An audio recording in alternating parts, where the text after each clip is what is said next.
who go to people around the streets to encourage people to speak Turkish rather than Spanish or French or whatever language some other people were speaking. So I think these two processes, the influence of the Alliance schools and the adoption of French language among the upper classes, the more educated classes among the Turkish Jews, and the nationalizing policies of modern Turkey, trying to make Turkish the dominant language in the streets, in the public spaces, as well as at schools, were the two major reasons where the influence of Spanish has decreased among the people. Going back to Avram Leon, he was born in Istanbul in the neighborhood of Balat, and he felt that, he actually knew the owner's, the Cumhuriyet newspaper's owner's son at the high school, so he started working for the Cumhuriyet newspaper, as well as I told you, the French version, La République. And he, together with Itzhak Yaesh, they founded the Shalom newspaper. But after 1 year, Itzhak Yaesh left, and Avram Leon was the only person who was responsible for publishing the Shalom newspaper. Initially, and for many years, the newspaper was published only for 4 pages. In 1973, he was awarded the Press Honor Card, and in 1983, he was recognized for his 50 years of service in the Turkish media. After 37 years of running the paper, his health was deteriorating, so he sold his ownership to a publishing company owned by the Jewish community, namely the Gözlem Publishing Company, on January 19th, 1984. This was, to a large extent, recommended by the independent scholar Naim Güleryüz, and as well as his army mate Eli Perahia and his close confidant Moshe Grossman. And Avram Leon was to die less than a year after, in fact, on August 2nd, 1985, and he was buried in the Ulus Ashkenaz Jewish Cemetery in Istanbul. On the very first edition of Shalom, on 29th of October 1947, and by the way, 29th of October is the Republic Day for Turkey, the commemoration of the Declaration of the Republic on 29th of October 1923. So on that day, 29th of October 1947, if you look at the newspaper, we see a number of columns. One of them saying, we're congratulating the 24th year anniversary of the Declaration of the Republic. And in that separate column, Avram Leon wrote, why are we publishing this paper? Pointing out that they're going to tell as it is, tell everything as they saw fit. However, they were to stay neutral in public affairs. He also clarified that Shalom meant peace, as well as it meant hello in Hebrew. And he also said that he was inspired by Atatürk's statement regarding peace at home and peace in the world. They were going to publish a weekly while being loyal to the Constitution as equal citizens. I think from the very first day we see a position as far as being supportive of Kemal Atatürk, being supportive of secularism and modernization that have been initiated by Mustafa Kemal Atatürk 20 years earlier. He also admitted that he felt jealous of the Armenians and the Greeks because each community had 2 other publications, 2 each, whereas he was saying we don't have enough, and so he basically said that Turkish Jews needed a publication to better express their views and to consolidate the Jewish community in the country. A particularly interesting visit by President Celal Bayar in the late 1950s to Greece was noteworthy because Avram Leon also accompanied the president to Athens. He was accepted by the King of Greece as part of Turkish media protocol. So this is something that was quite important, the fact that he accompanied the President of Turkey on an official visit representing the newspaper Shalom. I think to understand what Shalom is all about, I can quote one of the columnists who just wrote last year that volunteers have always worked at Shalom with a professional mentality. So what the author Tilda Levy is trying to say is that Shalom is to a large extent an amateur newspaper. They're not professionals, but they write with a professional mentality. It is pretty much based on individuals volunteering to publish the newspaper, but more on that in a few minutes. So as I was telling you about the first grand transformation of Shalom after being published by Avram Leon for 37 years, when we came to the 1980s, as I said, he was getting more sick, and Spanish skills of the Jewish community has deteriorated. So upon the instigation especially of Naim Gülerius and his other friends, he sold the paper, and the new Shalom, being published in 1984, was published in Turkish, except one page in Ladino. So the first time the new Shalom was printed was on 26th of September 1984, and they printed 10,000 copies to be distributed in the synagogues before Rosh Hashanah. Avram Leon remained as the chief columnist of the paper, and he was guaranteed a position to remain as the chief columnist and recognition of him as the founder of Shalom. And to this day, we still see Avram Leon, founder of Shalom. And in the Shalom offices, there's an Avram Leon hall. So he's still being recognized by the publishers of the Shalom newspaper. The interesting about the transformation in 1984, the transformation from Spanish or from Ladino to Turkish, was that the new group of people were all youngsters, most of them younger than 30, and that might have been another reason why the switch to Turkish was easier, because their Spanish skills weren't that great either. Had an older generation been in charge, maybe we could have waited maybe one more decade or longer for that full change, except the one page of Ladino, as I told you. The young people were people such as Jacob Molinas, Jakub Ben Sasson, Igal de Sevilla, Suzette Sidi, and Leon Haleva was the editor-in-chief in 1984, a position which he continued until 1987.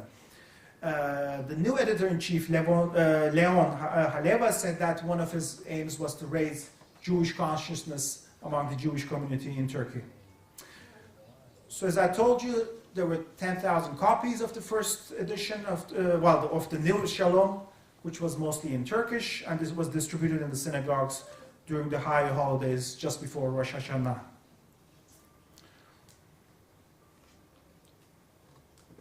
And on that very same edition, we again see Naim Gülerius, who pointed out that the year 1992 was fast approaching, meaning the 500th anniversary of the arrival of the Sephardic Jews.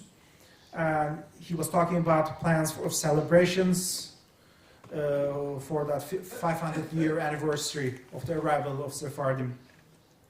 Naim Gülerius also quoted Mustafa Kemal Atatürk's positive remarks about Jews as having proven their loyalty to the nation, and that they had a unity of faith with the Turks. And Naim Gülerius also pointed out that Jews had no problems in the past or today, and that they lived as equal citizens in the country. I think this is one of the main reasons why a number of Turkish Jews have a critical approach towards Naim Gülerius. Even though he's done a lot to the Jewish community, I think the fact that maybe he did not emphasize the problems that Turkish Jews faced is one of the main reasons, I believe, that some people are quite critical of Naim Gülerius. Problems such as the 1934 Thrace incidents, the 1942 wealth tax incident, and other discriminatory policies in modern Turkey. And when we continue reading the first edition and the upcoming editions of Shalom in the 1980s, we see a number of common themes which still continue until today. For instance, in the first edition, there's a report about the first Holocaust exhibition in Spain.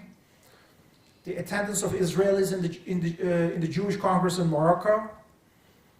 So these common themes include Jewish affairs in the diaspora, news from Israel, Holocaust-related news, and communal affairs, and as well as information about religion, about Judaism. There was also some reports about the situation of Soviet and Ethiopian Jewry. Remember, this is the 1980s. So I think most of them are the common themes that continue until today. Another story that was reported in the 1980s was the decrease of the Jewish population in Turkey. That wasn't always emphasized, but from time to time it did appear in the paper. And for instance, for 1985, there was reporting that there were 300 deaths in Istanbul among the Jewish community members, but there were 200 births. So a net decrease. And we also heard a lot of emphasis on support of Kemalism, a strong Kemalism, and a sense of nationalist approach towards Turkish affairs. And a serious criticism of Armenian terrorism in the 1980s, especially reporting the killing of Turkish diplomats, attack on the Orly airport in France. So in that sense too, I think the Turkish Jewish press, the Shalom newspaper, has accepted a Turkish nationalist approach. And when we look at the early contributors, we can see certain individuals who were to become more famous in the upcoming years, like Jacques Delon, who wrote about the city of Istanbul as an academic, or Mario Levi, who still is a very famous Turkish novelist, Turkish Jewish novelist. He started publishing in the Shalom newspaper in its early days. And in the late 1980s and in the early 1990s, we see a number of important coverages, for instance, by Nana Tarablus, who's now the editor of the Shalom journal, not the paper, but the journal. She has interviewed the Israeli President Chaim Herzog in Istanbul. She accompanied Turkish Prime Minister Tansu Çiller's visit to Israel in 1994. And during that visit, she also visited Gaza and met with Arafat as a journalist. And she tried to use the Arabic she learned from her grandfather, who was originally from Baghdad. So they were quite active, a number of Shalom journalists. So another important event, I think, is, and one of the most important events maybe in the early 1990s was the arrival of the 500th anniversary commemorations. There were galas, there were receptions in Istanbul, even in New York City. Chief Rabbi David Aseo, he had visited the governor, the mayor. There were receptions, and Israeli President Chaim Herzog came to Istanbul. There was a major reception at the Çırağan Palace, I believe, and attended by the Turkish President Turgut Özal, Prime Minister Süleyman Demirel. And there, I think the editorial line of Shalom was that the year 1992 could be used to make the Turkish Jewish community better known to the Turkish Muslims. So use that commemoration as in that sense as well. Interestingly, I'm told that the paper has, to a large extent, for all purposes, has become a Turkish newspaper, but Chief Rabbi David Aseo continued to send his Passover messages in Ladino. There were other news regarding keeping kosher, the importance of keeping kosher, and the fact that intermarriage was frowned upon by the columnist Suzette Sidi on practical grounds, arguing that different traditions would make marriage more difficult, which was difficult as it is, even among members of the same religion. Silvio Ovadia, who became editor-in-chief and who was to become later on the president of the Turkish community in the early 21st century, he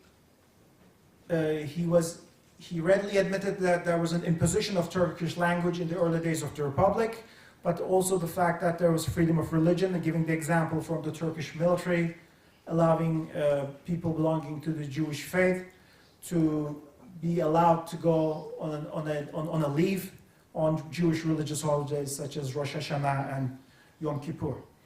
But Silvio Ovadio was also emphasizing the importance of the wealth tax incidents of 1942. In 1942, for those of you who might not know, there was a tax imposed on all Turkish citizens, but it was unfairly or disproportionately exercised on non-Jewish members. In other words, the wealth tax was taken from a small amount among the Muslims, but for Jews and Christians, the wealth tax that was demanded was so high that they could not pay the amount demanded from them, even if they were to sell all their property.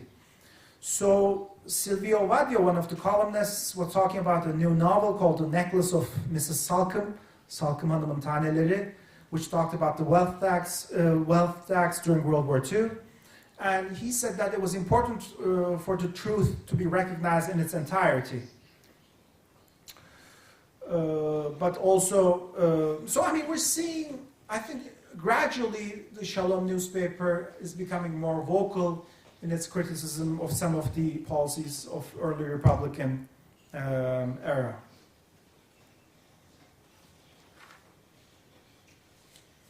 And during the commemorations of 1992, the 500-year anniversary of the arrival of the Sephardim in Turkey, we see the Ahrida synagogue in Istanbul being renovated and reopened for worship. And it was attended by a Likud member of Knesset, Moshe Katsav, and interestingly by Alparslan Türkeş, the leader of the Turkish nationalists. And looking back again to the 1990s, we see Ivo Molinas, who was to become the editor-in-chief in 2009, but back in the 1990s, he was also critical towards certain issues. He, for instance, questioned the fact that how come a large Jewish community in Turkey was reduced to a number of 20,000 people. But he also said that we need to make a critical assessment of our situation and called for a larger integration of the Jewish community into the Turkish larger community.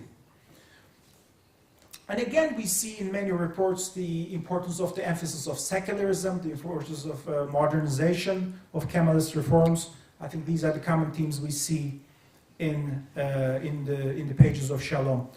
Also in the 1990s, the rise of racism in Germany was emphasized. The fact that there were attacks on Turks in Germany, arson attacks when Turkish citizens were killed. And Chief Rabbi David Aseo has condemned these murders as, and he called it as such, as a member of a religion which had lost 6 million of its people to the racist worldview.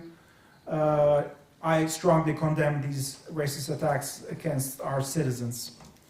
And Ivo Molinas was quite critical of what was happening in Germany, calling these incidents as the footsteps of fascism back in the 1990s. And he was also adamant about what was happening in Bosnia, I think sort of expressing his more liberal and humanitarian approach to world affairs. So, I mean, this was the first transformation, and the second transformation, I think, happened after Ivo Molinas became editor-in-chief of Shalom in 2009, when he opened up the pages of Shalom to non-Jewish columnists, people belonging to the Islamic faith, but who were rather secular individuals. And I think the first person to start that was in 2009, the psychiatrist Yankı Yazgan. He started printing his articles, his columns for the Shalom newspaper. I think Ivo Molinas, even though he's rather critical of racism and nationalism, he, I think, has taken upon himself the mission to make the Jewish community better known to the larger society, the society at large, because knowledge about the Jews is rather limited in Turkish society. And what he calls the gray zone of people who are not anti-Semites or who are not or sympathetic towards the Jews, who just don't know much. So he's saying he's trying to reach out to the 70% of the Turkish population who belong to the gray zone. On the pages of Shalom, as I said, I think Shalom has become braver.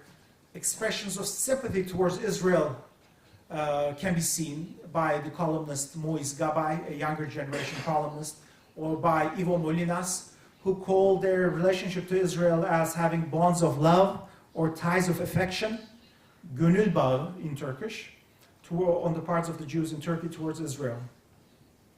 But on the other hand, I think they also try to cover the events in Israel as objectively as possible and try to balance the anti-Israel sentiments that are existent in the other newspapers. And Ivo Molinas, the editor-in-chief, points out that the fact that he and Shalom has been criticized by what he calls as the right-wing Zionists living both in Turkey and Israel, his words, and by the Islamists, and being called both pro-Israel and anti-Israel, proves to his mind that he's on the right track. Right? Was that clear? I mean, so, okay. Even though the paper is owned by the Jewish community leadership, by the Jewish community, there has been no intervention on the part of the Jewish leadership, in the words of Ivo Molinas, and there's no funding coming from the leadership. The paper is able to survive through advertisements and subscribers. The only professional people in the newspaper are the administrators, the editors, and stuff like people like that. But the columnists and the writers, I mean, there are around 100 writers for the newspaper, around 20 of which are columnists. None of them get paid. And so this is the story of Shalom, which has been transformed from from Ladino language paper into Turkish, which also faces a lot of criticism from the members of the Jewish community in Turkey as well. Some people, mostly young people, but also some older people as well, expect the paper to be more critical towards the government, towards the Jewish leadership. That seems to be the expectation of some people. I don't know if this is the majority or minority, but some people express that. Some people again express within the Jewish community of Turkey that Agos, the Armenian Turkish newspaper, should be taken as an example.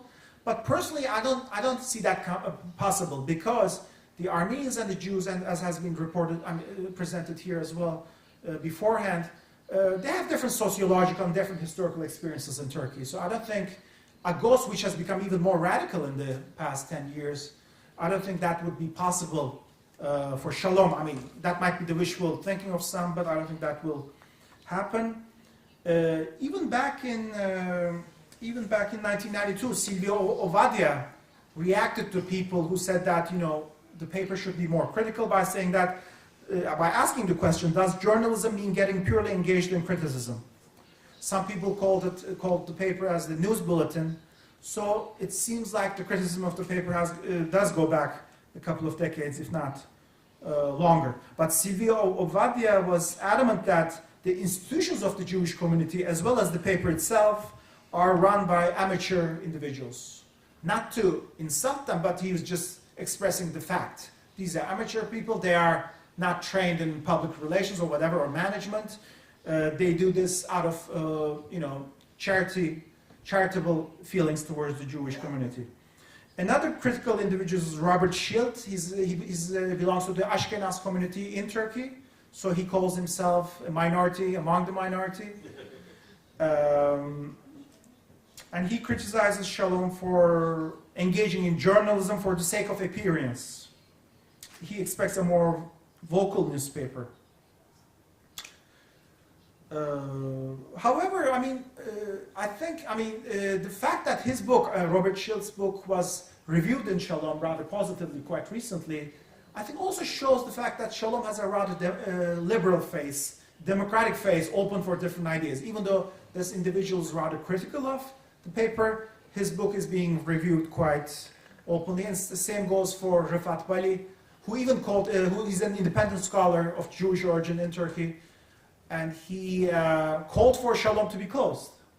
He sees this as an official gazette, so he should be closed. But even his books are positively reviewed. So I think the paper is quite liberal in its approach towards criticism.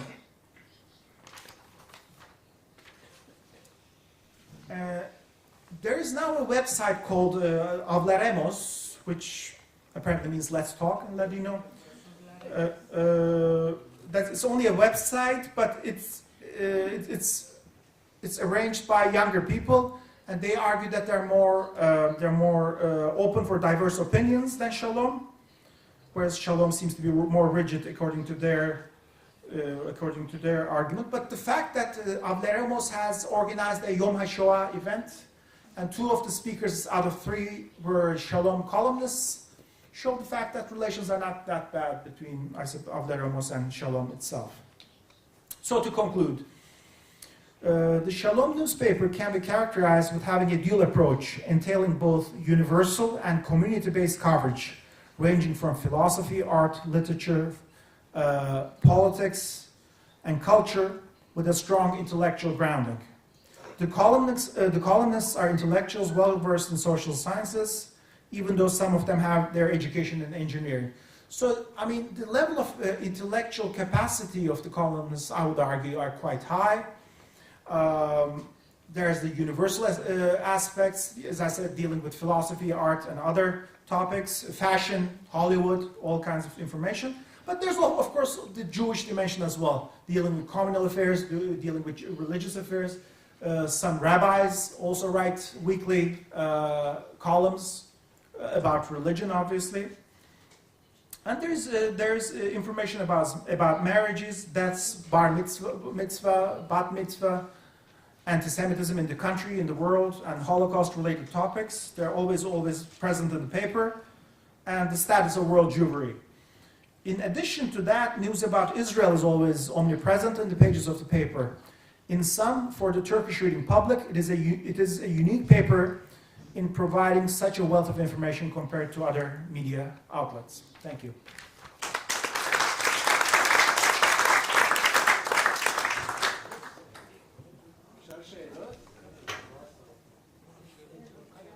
אנחנו נמשיך במסורת של בסוף לכולם, כדי שלא נשאר קצרים מבחינת הזמן. Thank you very much indeed for your illustrative lecture.